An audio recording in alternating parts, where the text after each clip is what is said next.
el objetivo de este programa educativo. Desde que lo creamos en Argentina, muchas gracias, Liliana, creo que vos lo hiciste Sí, porque me olvidé. no hay Eh, problema. Gracias. Lo implementamos en Argentina siempre con el objetivo de llevar 3 o 4 conceptos desde la práctica clínica que después pudiesen servir para utilizarlos en los pacientes, para resolver pacientes desde el consultorio. Y ese es el principal objetivo de esto. Vamos a llevar, esa es la dinámica. Este es el módulo en el cual vamos a utilizar el diagnóstico y el diagnóstico diferencial. Y vamos a poner casos clínicos que busquen llevar conceptos bien prácticos del diagnóstico de esclerosis múltiple, qué tener en cuenta para el diagnóstico diferencial, algunos aspectos de resonancia, algunos casos en el diagnóstico diferencial, para que después sean útiles a la hora de implementarlos desde el consultorio. La dinámica, como les decía, es vamos a poner casos clínicos, vamos a hacer algunas preguntas en el medio de los casos clínicos.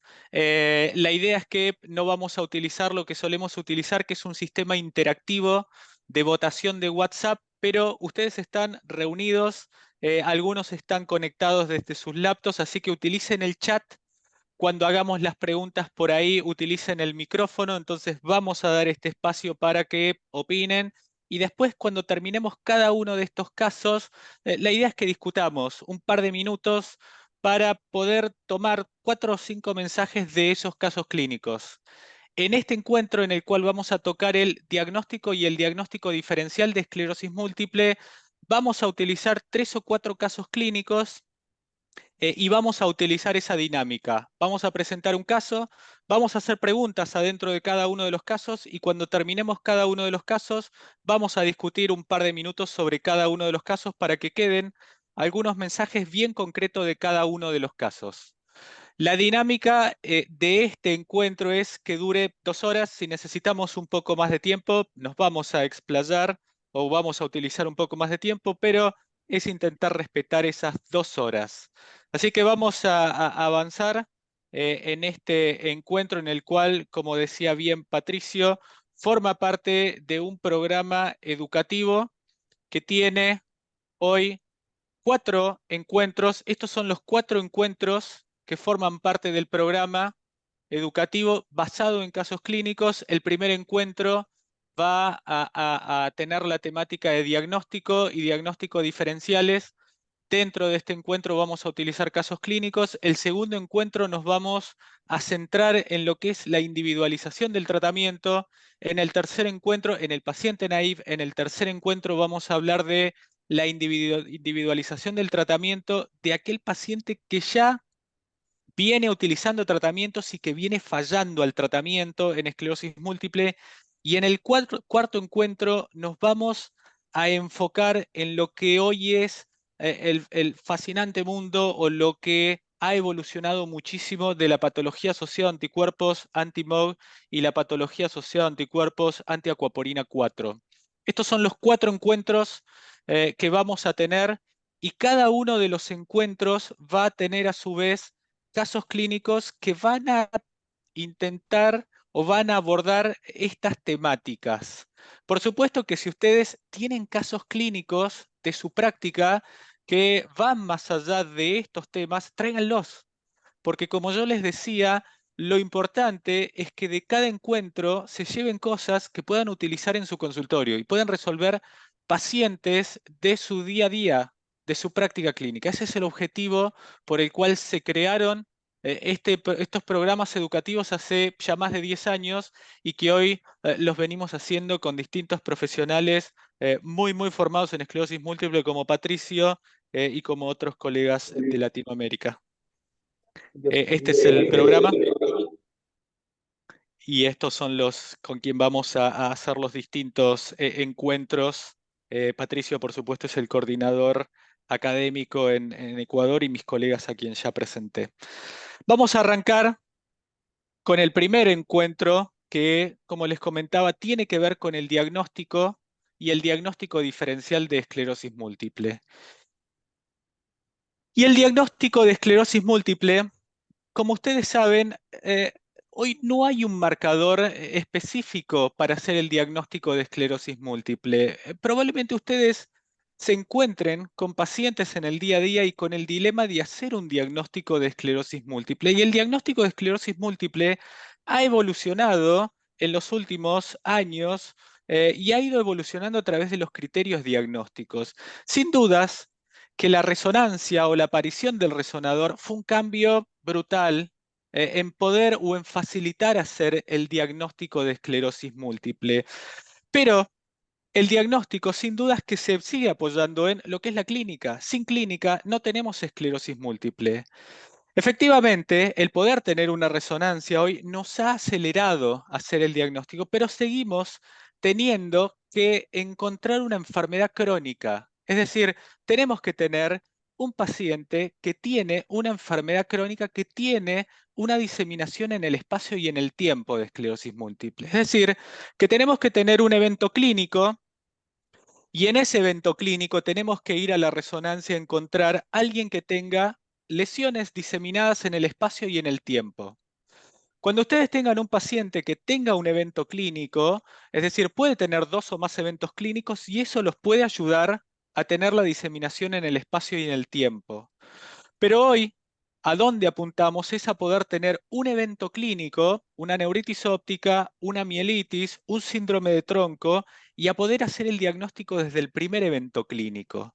Entonces ahí es donde vamos a la resonancia y la resonancia nos puede ayudar a hacer el diagnóstico desde el primer evento clínico. Los criterios del 2017 son los últimos criterios diagnósticos que hoy estamos utilizando. Los criterios diagnósticos del 2017 nos dicen que la resonancia nos puede dar esta diseminación en el espacio y en el tiempo. ¿Cómo nos da la diseminación en el espacio la resonancia? Si tenemos al menos una lesión en el T2 en 2 o más de los territorios clásicos, tenemos espacio.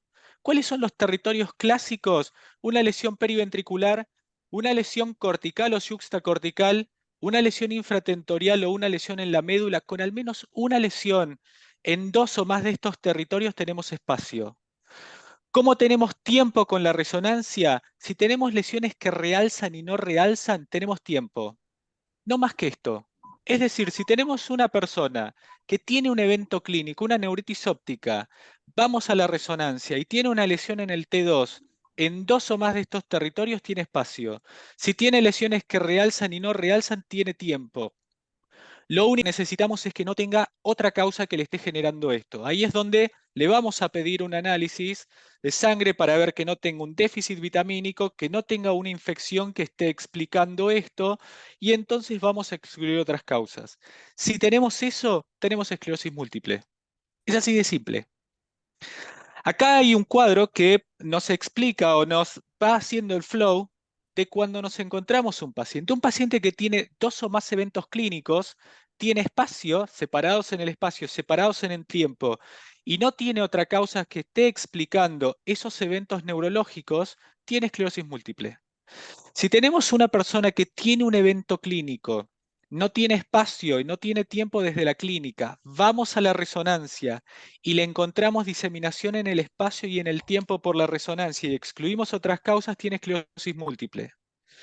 Si no tiene diseminación en el espacio y en el tiempo por la resonancia, podemos esperarlo en el tiempo a que haga o un segundo evento clínico o que desde la resonancia haga nuevas lesiones en la resonancia. Entonces ahí lo va a tener.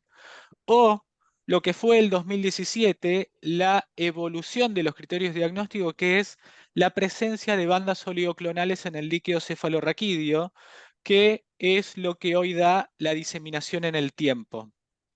Es decir, que hoy el tiempo lo podemos tener por la clínica, por la resonancia o por las bandas. Básicamente no se líen. El paciente tiene 2 o más eventos clínicos, vamos a la resonancia y les vemos lesiones típicas de múltiple, o tiene un solo evento clínico y vamos a la resonancia y le vemos la diseminación en el espacio del tiempo por la resonancia, o vamos a un evento clínico y no lo cumple desde la resonancia y se lo pedimos a las bandas. Y ahí lo tenemos desde esto que es la clínica, la resonancia o las bandas. Vean esta paciente que nos va a hacer esto de una manera bien práctica y bien concreta. Es una mujer de 24 años, sin antecedentes, que hace una disminución de la agudeza visual del ojo izquierdo, dolor retroocular de ese ojo izquierdo que se exacerbaba con los movimientos, que fue progresando en el lapso de días y que cuando nosotros la vimos ya llevaba un par de días evolucionando con ese dolor del ojo izquierdo. Cuando nosotros la vimos, la interpretamos como una neuritis óptica, típica clínica de neuritis óptica, dolor retroocular progresivo, disminución de la agudeza visual del ojo izquierdo. Le pusimos corticoides porque tenía una neuritis óptica del ojo izquierdo. Se le hizo una resonancia. Vean esta resonancia. Secuencia T2, vamos a hablar igual de resonancias y lesiones típicas en resonancia. Imágenes hiperintensas, periventriculares, imágenes hiperintensas en el T2, subcorticales, imágenes hiperintensas infratentoriales, ¿sí? Algunas imágenes que pueden estar pegadas, más pegadas a la corteza, yuxtacorticales, periventriculares, infratentoriales. Una imagen medular. Ninguna de estas lesiones realza con contraste. Ninguna, ni las cerebrales ni las medulares. Un evento clínico, lesiones periventriculares, lesiones yuxtacorticales, lesiones infratentoriales y una lesión medular. Ninguna lesión realza con contraste. Acá lo estamos resumiendo. Un evento clínico con una lesión objetiva, la neuritis óptica, diseminación en el espacio, al menos una lesión en el T2 en periventricular, yuxtacortical, infratentorial y medular. Todos los territorios de diseminación en el espacio cubiertos. Recuerden que con al menos una lesión en el T2 en dos o más territorios tiene espacio por resonancia. O sea que espacio por resonancia lo tiene. Clínica, espacio, tiempo, ¿cómo tiene tiempo por resonancia? Lesiones que realzan y lesiones que no realzan. No tiene no tiene tiempo por resonancia.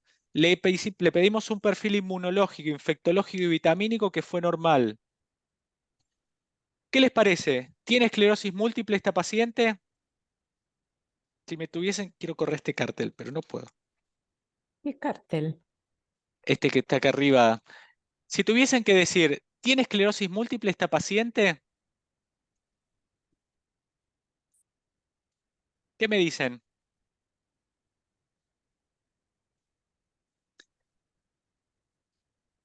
¿Dirían que tiene esclerosis múltiple? ¿Cumple criterios de esclerosis múltiple? Ahí podemos decir, ¿qué opina? Un momento, tiene un comentario de un ratito, Ignacio.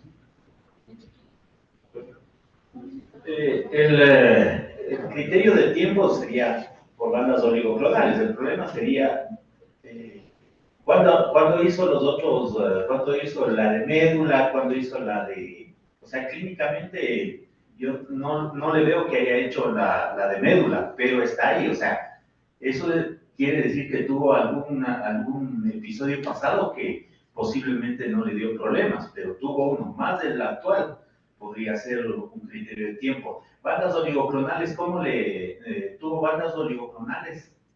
Esa sería mi pregunta. Si fueron No la positivas, punzamos ¿no? todavía, o no está punzada ella. Eh, si lo demás es negativo, yo sí me inclinaría por una esclerosis múltiple, si lo demás es negativo, ok. El criterio de tiempo es un poquito, o sea, tiene lesiones, una tiene la lesión clínica ahora y las otras que capaz no dieron clínica. Muchas veces las lesiones no dan clínica, pero tienen. Ujú. Gracias. ¿Algún otro Excelente. comentario? Continúo. Buenas noches, Juan Ignacio. Muy interesante caso. Yo diría que esta paciente cumple con prácticamente todos los criterios para el diagnóstico de esclerosis múltiple. El tener un síndrome clínico aislado, en este caso una neuritis óptica, pero ya con la demostración de varias lesiones diseminadas en áreas específicas, nos indica que tiene primero una diseminación en espacio. Y segundo, siendo unas lesiones crónicas, el presentar un cuadro agudo de neuritis óptica en este contexto, yo diría que ya esos dos hechos ya son prácticamente diagnósticos.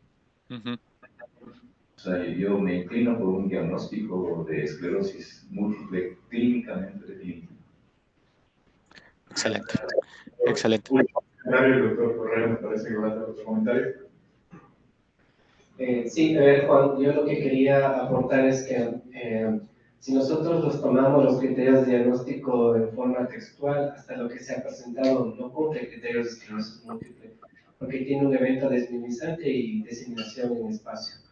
Pero al mismo tiempo, esto es algo que les va a pasar, que a ustedes también les ha pasado, ¿no es cierto? Que los médicos que hacemos esclerosis múltiple decimos, bueno, entonces, ¿qué es? Y que espero que en la próxima reunión de criterios de diagnóstico, que sé que se van a llevar a finales de año, puedan replantear los criterios de diagnóstico. Porque casos como estos, por ejemplo, en los que únicamente hay diseminación en espacio y se excluye, las lesiones son típicas de esclerosis múltiple, pero no podemos hacer el diagnóstico de esclerosis múltiple y por lo tanto como que no podemos empezar un tratamiento. Y podría ser uno de los criterios de modificarse los criterios de diagnóstico para que estos pacientes que tienen un evento clínico desmielinizante y diseminación en espacio ya sean considerados esclerosis múltiple. Exacto. Totalmente. Yo no puedo ver por ahí quienes están, ni el chat ni quienes No, están en viendo, el por eso chat, interrúmpanme, yo sí, por ahí le doy para en el adelante, pero chat vos no interrumpime, tenemos Lili. nada, Juan. Ah, Yo te aviso o cualquier incluso vos, cosa. Lili, y usted, Sí, Doc, sí, si sí. me interrumpen.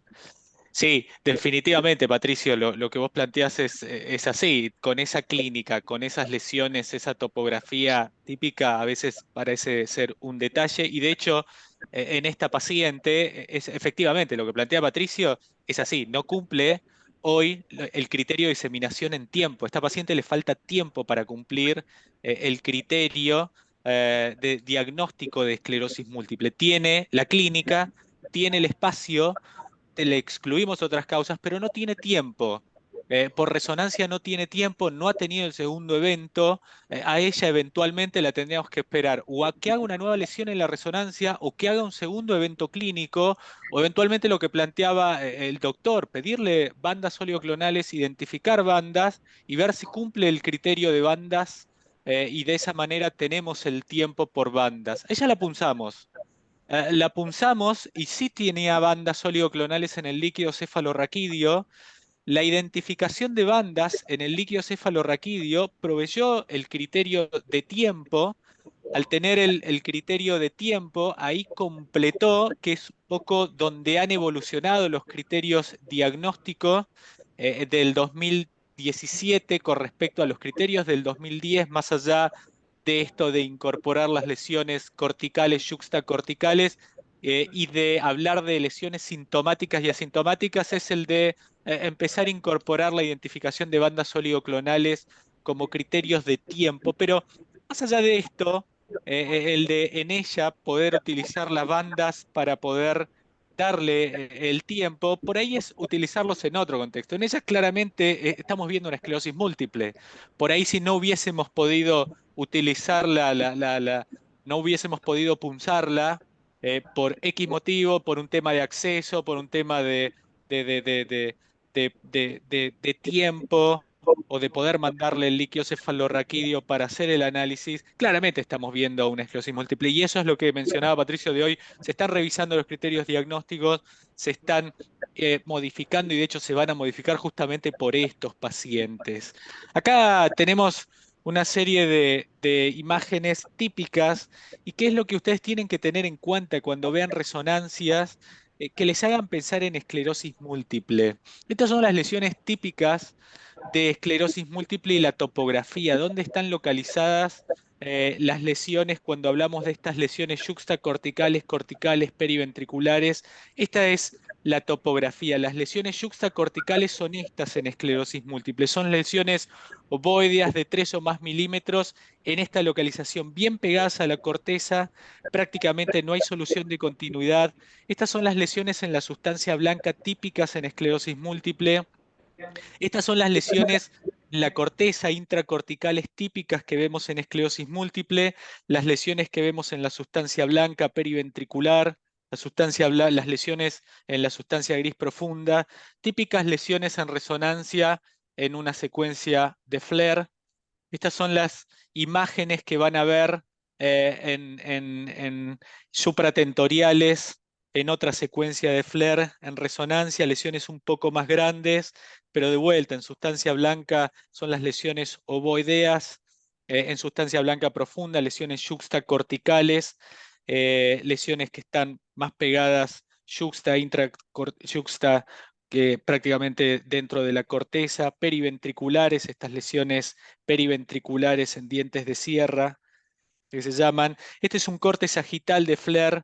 Siempre busquen el corte volumétrico sagital de FLAIR, en donde les va a permitir las lesiones en la sustancia blanca, las lesiones yuxtacorticales y estas lesiones que van a identificar acá prácticamente adentro de la corteza, bien características en esclerosis múltiple. También las lesiones infratentoriales. Familiarícense con estas imágenes porque son lesiones bien típicas en esclerosis múltiple, las lesiones perpendiculares a los ventrículos que en los cortes sagitales son bastante características, estas lesiones yuxtacorticales, intracorticales que van a ver. Más imágenes en los cortes axiales de FLAIR, lesiones profundas o subcorticales en sustancia blanca, yuxtacorticales, intracorticales, típicas en esclerosis múltiple en resonancia, lesiones infratentoriales, las lesiones en la protuberancia, en los pedúnculos cerebelosos, lesiones en hemisferios cerebelosos, lesiones bien definidas, esto es bastante característico en esclerosis múltiple, laterales en el tronco.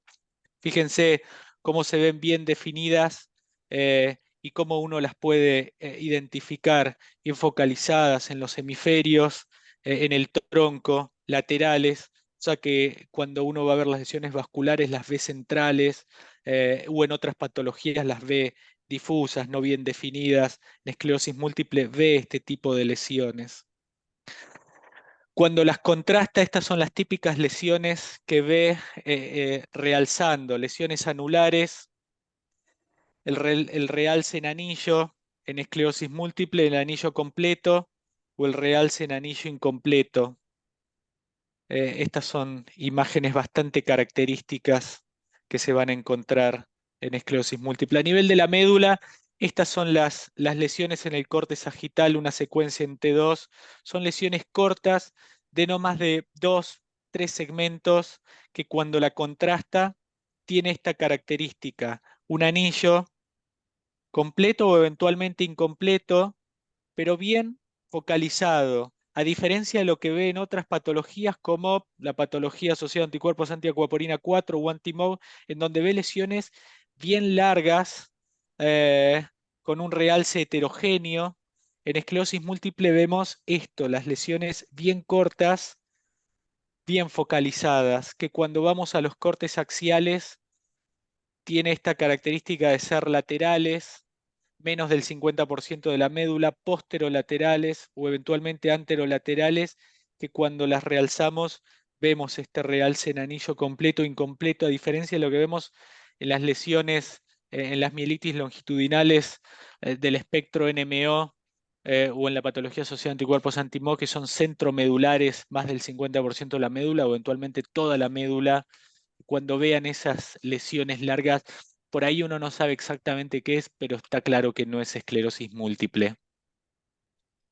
Algo importante en resonancia en esclerosis múltiple en el diagnóstico son los protocolos.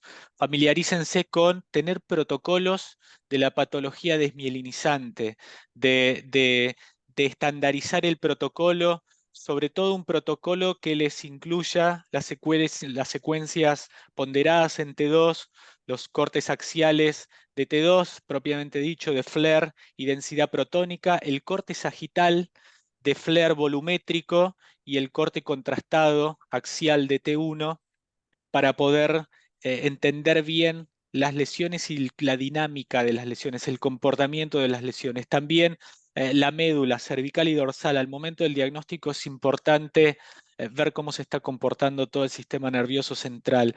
Con respecto al uso de gadolinio, al momento del diagnóstico es importante contrastar la resonancia, sobre todo para entender cómo se están comportando las lesiones desde el lado del contraste porque el contraste es importante para el diagnóstico diferencial, como les mostraba, el realce nodular, el realce en anillo completo o incompleto. Si hay lesiones que están realzando de manera asincrónica, les puede permitir hacer un diagnóstico, dar el criterio de diseminación en tiempo. Si todas las lesiones están realzando de manera simultánea, les puede estar poniendo un diagnóstico diferencial y también les va a poner un pronóstico. Después vamos a hablar en el próximo módulo de la individualización, o sea que el realce es muy importante al momento del diagnóstico. Recuerden que el contraste, cuando pongan el contraste a la resonancia, tienen que esperar para leer ese contraste, 5 a 10 minutos, porque muchas veces uno pone el contraste y sale a leer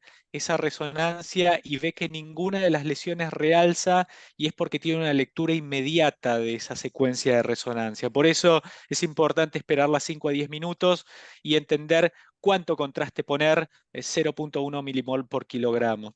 Con respecto a la resonancia de seguimiento, quizás no es necesario hoy contrastar todas las resonancias de seguimiento, siempre y cuando se manejen con protocolos de resonancia. Es decir, mientras tengan un protocolo de resonancia que tome las mismas resonancias, las mismas secuencias de resonancia en ese paciente, no es necesario ponerle contraste a todas las resonancias, porque uno puede identificar la aparición de nuevas lesiones en el T2 o en FLAIR.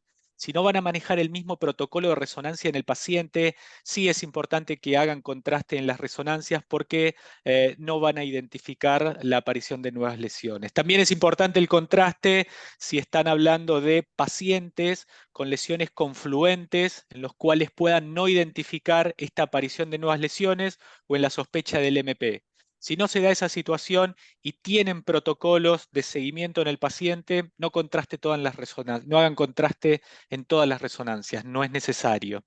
Hoy las resonancias no les permiten identificar la progresión de la enfermedad. Para la progresión, es decir, las formas progresivas de la enfermedad, hay otras herramientas que es la clínica, la identificación o el perfil cognitivo, que los vamos a hablar en otros módulos. La resonancia es muy importante a la hora del diagnóstico y el diagnóstico diferencial por las características de las lesiones. Esto que yo recién les mostraba, pero no para identificar progresión. Desde el lado del diagnóstico de este fenotipo de recaídas, llévense dónde están localizadas las lesiones, cómo hoy lo utilizamos desde esta topografía de lesiones típicas, cómo van a utilizarla para hacer un diagnóstico diferencial y cómo la utilizamos para la diseminación en el espacio y cómo la utilizamos para la diseminación en el tiempo. Eso por ahí son los mensajes más importantes a la hora de hablar de un fenotipo de recaída-remisión desde el lado bien práctico. ¿Alguna pregunta o duda que surja desde su práctica, desde estas imágenes? Yo quisiera hacer un comentario, Juan, Sí. y es el siguiente. Es importante que estemos atentos a que esta es una enfermedad que produce una gran disociación clínico-radiológica. De hecho, en la paciente que mostró Juan, la paciente inició su enfermedad clínica con una neuritis óptica. Sin embargo, al mirar su resonancia, tenía una enfermedad que seguramente tendría una evolución de varios años atrás. Con esto quiero remarcar el concepto de que por cada caída clínica o por cada síntoma nuevo se producen entre 5 y 10 lesiones nuevas en la resonancia que son asintomáticas. Tengan en cuenta este principio en esclerosis múltiple. Esta es una enfermedad, sobre todo al inicio, silenciosa, y que, por lo tanto, la clínica es insuficiente para evaluar la gravedad y además para evaluar el pronóstico. La otra cosa que yo quisiera recalcar es la siguiente. Juan habló mucho de la importancia del contraste, sobre todo en la resonancia inicial o para ver el agrandamiento